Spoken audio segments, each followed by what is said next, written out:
agravantes desses que nos fazem acordar às vezes para entender que nós não somos escravos do medo, nós somos filhinhos amados de Deus, amém?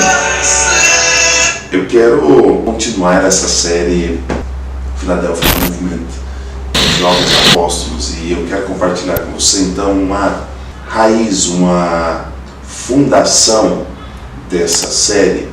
Está em Apocalipse 2 e 3. A palavra de Deus diz que o livro de Apocalipse, como um livro profético, é um livro que acaba nos apresentando uma perspectiva histórica e profética da igreja.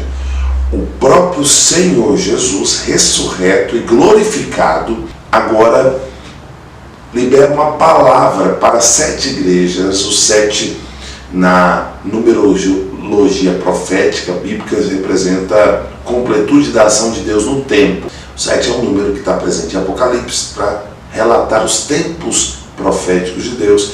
E 7 para a igreja é o tempo completo da ação de Deus, dos moveres de Deus na igreja. E o que acontece é que você tem aqui em Apocalipse, então, o próprio Jesus ressurreto lidando com a igreja.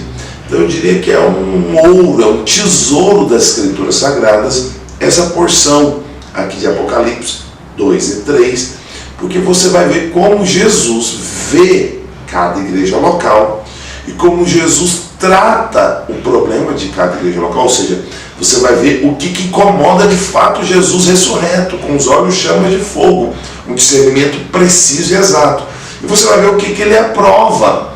Então aqui eu diria, isso aqui é uma escola de cristianismo, é uma advertência, uma instrução, uma sabedoria incomensurável, porque tanto para o cristianismo como para a liderança cristã.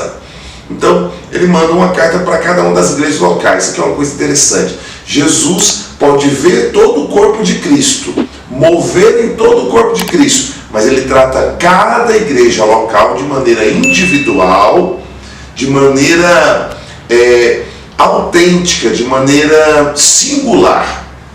Porque cada igreja local tem sua particularidade, sua peculiaridade, eu diria até mesmo sua vocação, seu destino, seus próprios problemas. E Jesus lidava com cada igreja local, não de maneira uniformizada, mas de maneira personalizada. Isso é muito importante nós entendemos dentro dessa perspectiva. Aí você tem as 7 igrejas, e a primeira é Éfeso. E Jesus diz para Éfeso: eu sou aquele que anda entre os candeeiros de ouro e tem as 7 estrelas nas mãos.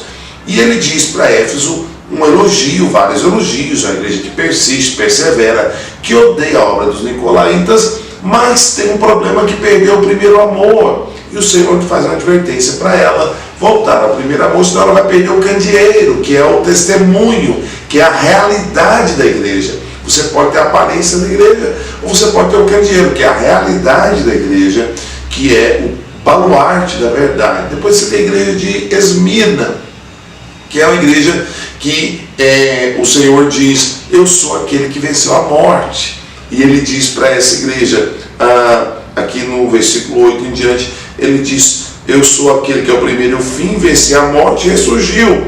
Ele fala: eu conheço a sua pobreza e a sua dor, constante dor e pobreza terrível, mas vejo também a sua riqueza.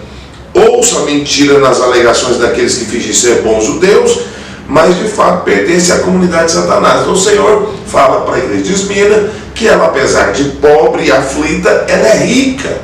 Interessante então ver a perspectiva de Deus ante as circunstâncias humanas. Depois vem a igreja de Pérgamo, e o Senhor se apresenta a essa igreja de Pérgamo como aquele que tem a espada afiada que sai da boca.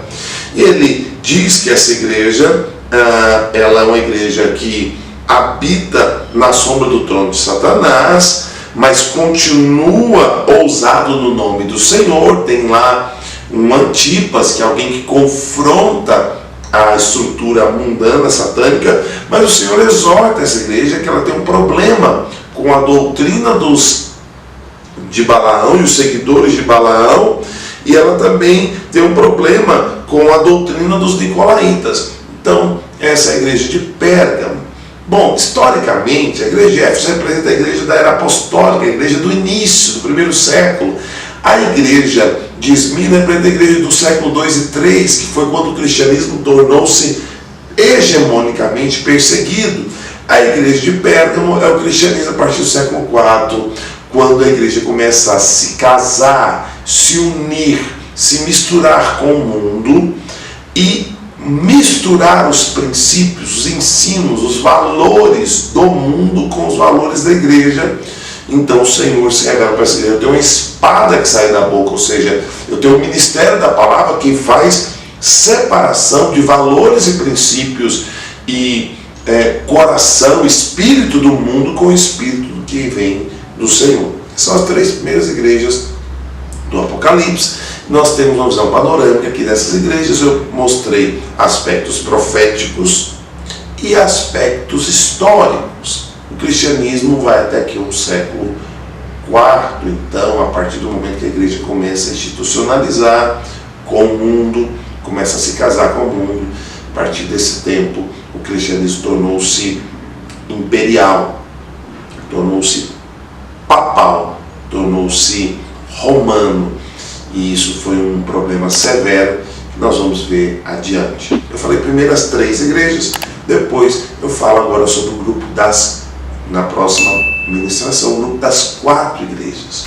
É importante separar, 7 é 3 mais 4, e tem uma distinção do grupo das 3 primeiras, foi um grupo que existiu até o século IV, e não existe mais o tipo cristianismo hegemônico prevalecente de Éfeso, Esmirna e Pérgamo.